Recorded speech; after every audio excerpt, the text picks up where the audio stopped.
Sakura was a miserable, lonely loser who wasted his college life gaming since his ugly face terrified people. However, his life turned around when a baddie with enormous melons forced him to have rids.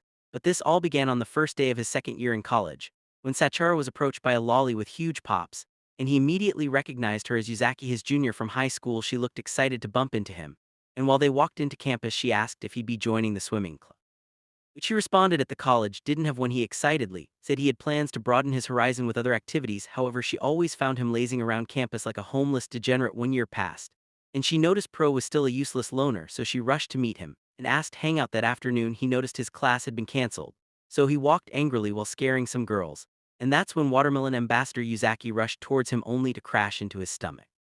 As he scolded her for hurting him with her bags instead of her airbags, she teased his lonely ass for being all alone as usual and volunteered to accompany him to the cafe, but he told her to buzz off. However, she continued to tail him, and when he asked what she wanted, she said she was also free and would accompany him for free. He said he preferred keeping his loser energy to himself, but this made her ask if he was shy around women. She continued to pester him all the way outside, and when she got tired of being ignored, she screamed out loud, accusing him of using her only when he pleased. He yelled at her to shut up, but it was already too late as everyone around called him scum in different languages. As she smiled mischievously, he had no choice but to let her accompany him. When they got to cinema, she asked if he was supposed to watch a movie by himself, and he stupidly admitted it, so she mocked him for having no other than his backpack. She continued to ramble on non-stop, and Sakura had to stop her because she was making a lot of noise. He said that he already regretted bringing her along. However, she revealed she had planned to stalk him in case he went to purchase some dirty DVDs, and this made Sarai pinch her nose as punishment for mocking him when he was about to pick a movie. He decided to let her accompany him, so he told her to select a movie, and she ended up picking one he had already seen on their way home. After seeing the movie, Yuzaki said she wanted to get a new earbud at an electronic shop, so they had to make a stop. When once inside, Sakurai was holding the impulse to buy something unnecessary, and that's when Yuzaki called on him to sit on a massage chair. As they enjoyed the massage session, she confessed that she always stopped by to ease her shoulder pain caused by her enormous racks. She suddenly started making happy noises, which got him extremely uncomfortable as he stared at her jiggly melons, and as she kept that on, he got fed up and forced her to the exit, but she slipped from him and stood on another massager that made her chest sway. On her shirt, inscription that read so big in English. The unholy sight began to hypnotize him, so he had to close his eyes, while the dense girl tortured him unknowingly. Next, she dragged him to a VR set where she began yelling and drawing attention to herself. As she battled online zombies, he found it amusing, until she suddenly decked in with a controller, so he decided to try it on, only for the evil receptionist to put on it courage game that made him freak out like a baby when the giant shark attacked him. As he made a scene, he grabbed her plots thinking it was a jellyfish, and when he finally took off the headset, he said the effects were very realistic. He got in a grove and excitedly went to a batting wrong gate only to miss every hit, causing Yuzaki to laugh at him, while saying that his dad would leave him twice if he saw his pathetic swing. After embarrassing his past and future generations, he gave Yuzaki his card to try out, and she promised to score a home run. She positioned like a pearl ready to hit the ball, but when it came, she twisted her hips as she swung. Since she forgot to stretch, she immediately laid on the ground in pain and blamed him for her misfortune. Even though he did nothing, he ended up treating her to dinner, and while she ate like a glut, he said she got injured because she looked like an improper fraction. She surprisingly took the insult well, claiming that her rice cakes would expand with time, then realized that she had eaten his potion of food, which made him pissed, but the cook told him to forgive his girlfriend. She ended up convincing the cook into giving them free handouts, and only for her to finish everything before Sakurai realized. The following day, she showed up to pest room again, and went on about how the experience was different from her time with her female friends. She suddenly yelled out loud, claiming her back hurt from what they did the previous day, so they ended up getting unwanted attention, even from an ugly cat. One day at the coffee shop where Sara worked, his boss made him attend to a customer that was about to leave. Just when his boss was saying how well-mannered and composed he always was, he heard Sakurai scream unexpectedly, and then was because of jolly Yuzaki, who unexpectedly found out where he worked. He asked her to leave before she desecrated his solemn ground, but she refused, and continued to spread her hyperactive vibe everywhere, which got the owner hiding in fear of the plague. She soon noticed him and introduced herself to the old man, who assumed she was in middle school, causing her to lash out, while Sakurai complimented her for beating Kelvin Hart with a few inches. The shop owner was shocked that he was wrong, and Sakura noted that he had never guessed wrong before. As he got up, he immediately noticed her wonderful war stoppers, which changed his perception of her in an instant. When Sarai tried to serve her, she ordered him to treat her like a first-rate customer, and when he refused, she asked Sebastian to give Sakurai a pay cut for his insolence. She continued to ramble on like an overcharged hair clipper, so Sakurai had to explain he was acting weird because he wasn't used to serving people he knows. She then asked if he usually treated the people from campus so poorly, but he told her she was special, and that's why he treated her like trash. She almost fell for his charms, but immediately snapped when she realized he just insulted her. When he eventually treated her like an honored guest, she made sure to mock his efforts, and he ended up tossing her out. Seeing how tight they were, Sebastian forced Sakura home early so he could endure more of Yaki's pestering. The following day on his way to school, he suddenly froze when he came across a cat, and when Yuzaki stumbled on him, she noticed the cat refused to let Sakura pet it as his hands reeked of not orange juice. When Yuzaki stretched her hands, it had to stiff at first, and only let her pet it since she was pure. Yuzaki added that they had two cats at home and Sakurai fantasized about penning them. But his virgin mind began running rampant. A bike suddenly passed by, causing the car to run away, only for Yuzaki to go after it. But she ended up getting stuck in a bush when she tried to grab it. Sakura hurried to her location only to find her rice cake staring at him, and the idiot actually said, "Put that away," as he smacked it close. Since she was still stuck, she asked him to pull her out, and while the creep did that, he ended up getting her tangled so that when some ladies passed by they saw them. He showed up as usual, although he found it difficult to look at her directly after the morning incident. Thankfully, she broke the ice since she'd already assumed that he was too embarrassed to ask her to join him for lunch. She suddenly started spilling her tea when he said he was meeting a friend, as she wondered why he'd always been alone if he had friends. Although they ended up seated in different spots, Yuzaki started making weird hand signs that Sakurai didn't understand, until she sent a text message to him. They continued texting, however it was mainly Yuzaki throwing jabs at his lonely ass as usual. And by the time she stopped, her noodles were all soggy. Later that day, Sakura was working peacefully at the Serene Cafe, only for Yuzaki to show up to ruin this evening. She immediately grabbed onto him, saying she was eager to see him, which made his virgin mind think the worst. However, she only wanted his help with her essay. He blatantly refused to help her, so she started begging him, and this made Sebastian give him some time off to be useful. For once, when they began, he even served them tea since he wanted to watch them banter each other. While Sakura helped her out, she suddenly asked to see his house and continued to buck him, even asking why he didn't want her over. So he explained how he had enough trouble keeping out pests and didn't need one more. When she said she could cook for them to save cost and even sleep over, he freaked out at how clueless she could be, as he certainly wouldn't be able to subdue his testosterone drive. And this got him all flustered. The following day, Amy, Sebastian's daughter, admired his hardworking attitude, as well as his collarbone, which got her drooling since she had always been a proud creep. As she watched him, she noticed his rids was attracting more female customers, and when he told some of them he used to swim, she almost eye-stripped him as she wished she had X-ray vision.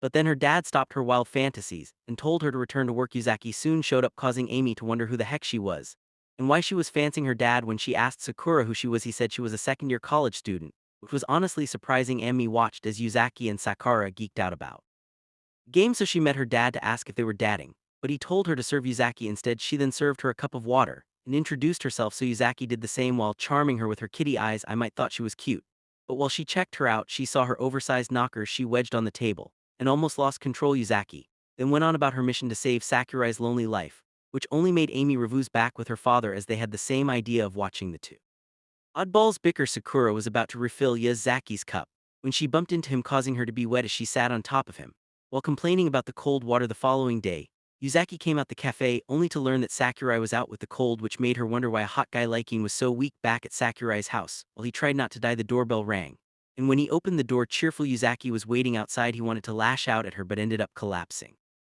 instead, so she had to take him to bed. However, he didn't have the strength to do anything with her, so she decided to make lunch for him instead. Unfortunately, his house was full of, so she ended up going full on shopping at the mall and eventually made a killer meal. She wanted to feed him, but he refused and took the spoon instead. She asked if it tasted nice, but he said his taste buds were like a dirty rug, which ended up disappointing her. After eating and warming up, the dense girl held a bowl and told him to strip since he smelled like a grandma damp sock. He actually forced him to be naked and started rubbing his body, totally ignoring her plots, which were doing the Lord's work, while the creepy cat outside wished it was him. Next, she gave him some drugs, but he noticed it was getting late and told her to beat it, but she refused to leave his side.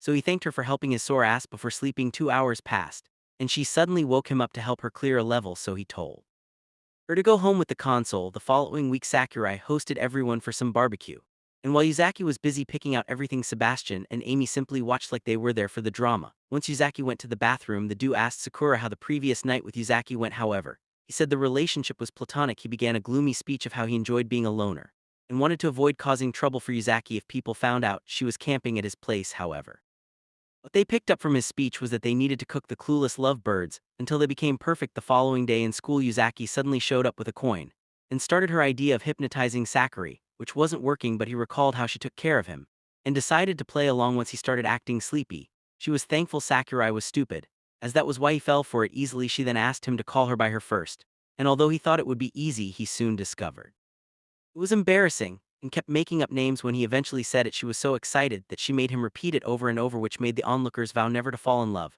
Since she thought the hypnosis worked, she started listing thanks for to buy, and even mentioned the latest VR set, which made him smack her to reveal he was faking like your girl every night. She then scolded him for being casual with AMI even though they've been friends longer, and this made him apologize to her but begged her to drop the first name, and she agreed. He started waving the corn around thinking it was an outdated method.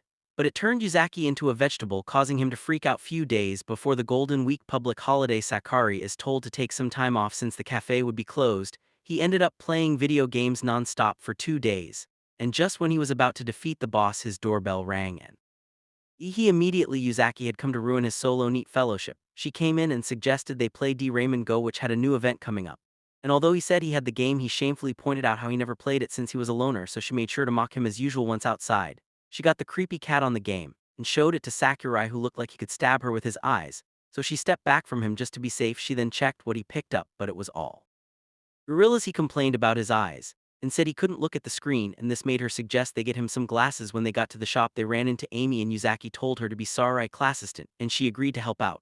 But before Amy could recommend anything, Yuzaki took a frame and had Sakura try it on, and surprisingly it looked good on him. They ended up making him test every single glass in the store, and eventually turned him into their very own glass shop clown. He got fed up having to put up with Yaki's fantasies, but then Amy showed up and made him wear her personal favorite, at even telling him to make a fist with his mouth wide open, before embarrassing him further. In the end, he and Yuzaki ended up bickering without purchasing any glass until they left on the train home. She showed him the dandy cat she caught, but he only got a gorilla as usual. Next she got a lousy cat, and he still got a bulked up happy gorilla. As they passed each stop, the train became crowded. Yuzaki remembered there was supposed to be a soccer game that afternoon. Just then an actual gorilla bumped into Sakurai, so he had to shield Yuzaki from getting compressed, but ended up healing her airbags, which got them both embarrassed. While he panicked hopping, his shield hero wouldn't rise. He tried distracting himself, but ended up looking at a smoking hot model that made his heartbeat super fast. At that point he had to meditate and think of the blue sky, and even when she tried talking to him he couldn't hear since he was concentrating. However, he started picking up her hormonal signals that he just couldn't resist anymore, so he snapped. They eventually got to their station, and when Yuzaki turned around she noticed he passed out while standing, so he couldn't get off the train that evening. He found himself in a strange location, so the next day he narrated what happened to Sebastian, who held himself from laughing as he wondered how he managed to shut down his consciousness. Because he was embarrassed, he asked Sarai to be free like Amy, who always hung out with boys, but the girl disappointed him by revealing no guy ever approaches her. Later in the day, he noticed Yuzaki laying down looking depressed, because there were no holidays that month, and she wanted to have fun. He then suggested they hang out the following weekend, which got her shocked that the notorious loner was actually suggesting an outing. When he asked her to pick a location, she picked an outing by train, which made him recall the airbagged incident, causing him to be flustered. Seeing that she was excited, he had to ruin it by revealing that it was Amy's idea for him to take her out. And when she got angry, the clueless new wondered what he did wrong. It ended up raining on the day of the outing, and he thought she wouldn't come, only to find her in his door looking like a rain-soaked puppy. She said she went shopping and wanted to freshen up, so she asked him to join her in the bath, but he refused. After bathing, she wore one of his teas and began preparing delicious meal, so he decided to assist her after cooking. She suggested they play some games, which he agreed to by saying it doesn't hurt to be a useless student sometimes, but she reminded him that he had always been useless. They eventually played games for hours, and while he walked her home he had so much fun that he actually told her to come another time. When she got to the station she asked to return the following day, so they could clear the dungeon, and he agreed. However, the scatterbrains soon discovered that she left her train pass at his place, so they had to walk back again. The day during summer, Yuzaki ran up to meet Sakura, who wasn't in the mood for her hyper energy, although she didn't care, and asked for permission to come over, saying she didn't want him finishing their game tower without her. But he promised not to touch the creepy thing she loves so much. Later that day, S was trying to save a cat from the edge of a skyscraper, only for it to jump over him, causing him to fall down. And don't forget to like this video and subscribe to our channel. See you guys in the next video. Luckily, he was dreaming and woke up sweating with a mild panic attack. He thought no one saw him, but soon noticed music Yuzaki waiting for the perfect opportunity to laugh at him. She immediately got close and asked if he dreamt of falling down high place, but he told her to shut her pile hole as the lecturer had already started talking. Incidentally, it was a topic about falling from heights being illustrated by some weird cats, just like Sakura's dream, which only made Yuzaki intensify her teasing. Even after the class, she continued to tease him, and alone I claimed that linking such dreams with psychology was just superstition. She said she chose to believe in them. While jumping around as usual, she tripped on the stairs, but Sakura managed to catch her before she became an urban legend. As he held her, he said that people who trip could develop a phobia for climbing stairs known as the stair yips, and the intensity he used to Explain the phenomenon got the Simplon terrified. Sakari soon encountered a guy who used him as an excuse to ditch the girls bothering him. Since everyone avoided him like a plague, the guy named Sasaki thanked him for coming to his rescue, and said the girls wanted to drink all night. And since he didn't want them to discover he was a baby he got high from looking at alcohol, he was in a bind. The girls wanted to go after Sasaki, but since Sakura's eyes terrified them they gave up on the mission. While they caught up, Sasaki asked what he had been up to, causing him to recall how Yuzaki ruined his life. But he lied that everything was normal. On hearing this, Sasaki freaked out and said he was exhibiting first stage Jeffrey Dahmer symptoms. He asked him to get a girlfriend, but Sakari ignored him. So he grabbed his shirt to show how serious he was. Just then Yuzaki showed up at the worst time and instantly went into shock when she discovered Sakurai actually had a friend other than her. He reminded her they used to eat lunch together, but she claimed she always assumed he paid someone to sit with him to avoid being ridiculed. She actually looked glad that he had a friend, and even told Sasaki not to ditch Sakura the Gloom Lord, after which the two soon began their usual bickering, causing Sasaki to wonder what kind of relationship they had. Once Yuzaki left for class, Sasaki dived into the conclusion on that Sakari was in love with her, and wanted to know her age in case he had to call the cops on him later that day. While Sakari and Yuzaki played some games, Sasaki showed up and asked how far they'd gone in the bedroom. So Sasaki asked if he was born dumb or he acquired it from his dad. Sakura kept answering no to all Sasaki's questions, only for Yuzaki to make a weird noise. But he was hiding something and ended up complicating the whole thing. She wanted to clear the air and said Sakari was the aphest guy on earth, which Sasaki noted to be an insult. Although the idiot didn't realize, seeing that they weren't dating, he began saying to make them realize they could actually date, so they both left him alone to matchmake the chairs. Once they left, showed up angrily, and after the introduction she told him he went too far with his teasing. She told him not to rush them, as it was her duty to make sure their love story becomes a 5-season show instead of a 60-minute movie. He then stretched out his arm and asked them to team up, but she banged the table so loud, telling him to get a haircut instead of ruining her perfect plan. At the other end, Yuzaki got a Choco Min flavored ice cream and offered it to him. And when he asked that it tasted better than in toothpaste, his words somehow made her snap, because apparently he was mocking the best flavor combination. She told him to blame his worn-out taste bud for being unable to appreciate the amazing taste, and even said he should start leaking toothpaste instead of making the cho mens like herself. Mad Zakari watched as she did a historic rundown to the rise of Chote, and was baffled by the enthusiasm she used to diss him justice for defaming Chalkman. She then turned the vibe into a filler episode with solemn music that got everyone around so captivated that clapped for her performance even after he apologized to her. She called him a lower life form, and he had to explain that he had always hated mint since he was a kid. This got her so riled up that she wanted to punch him, but he caught her hand, so she tried to convince him to take a bite. But what the 30-year virgin was thinking was how using the same stick was them indirectly kissing. Seeing her puppy eyes, he eventually let her feed him, which made the cat's jaw drop. And when she asked how it tasted, he said it was nice. It was only when she took the last bite as she realized they were sharing the same stick. Days passed, and we finally got to a beach episode with Sakura, Yuzaki, Ami, and Sakaki, who didn't know they'd been set up by Sebastian. Few days back, Yuzaki was employed as a part-time worker in the cafe, much to Sakura's frustration.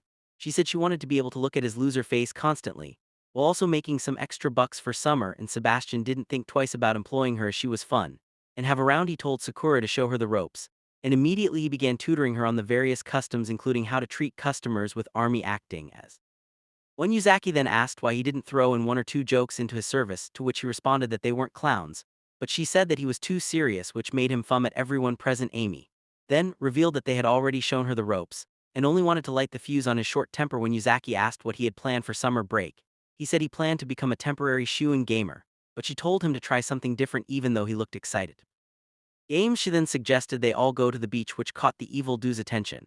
And when Sakaki suddenly showed up, they found themselves doing the beach fan service back at the beach. Yuzaki was unknowingly intimidating Amy with her war stoppers at every turn. When they noticed Sakaki was nowhere to be found, they assumed he was checking out their lodgings, since he previously volunteered at the cafe at that time.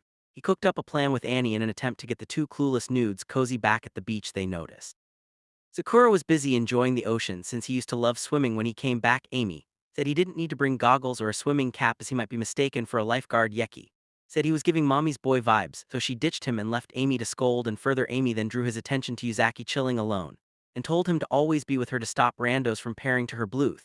She told him to try making small talk, however the idiot started complimenting her swimsuit instead of Yuzaki, so she smacked him to get his head in the game, after which he went to meet Yuzaki. Only he had pushed down in less than 3 seconds. Sasaki soon arrived with a watermelon and held a bat so everyone could take out their anger on the poor watermelon. Sakura was the first to be blindfolded, while Yuzaki looked extremely ready to use him. As she started giving him erratic directions that got him all messed up, even adding Spock controls like she was some pro gamer, which made If you loved this anime story and want to know what happens next, drop a comment below and I'll make part 2 just for you. Don't forget to like the video and subscribe to the channel.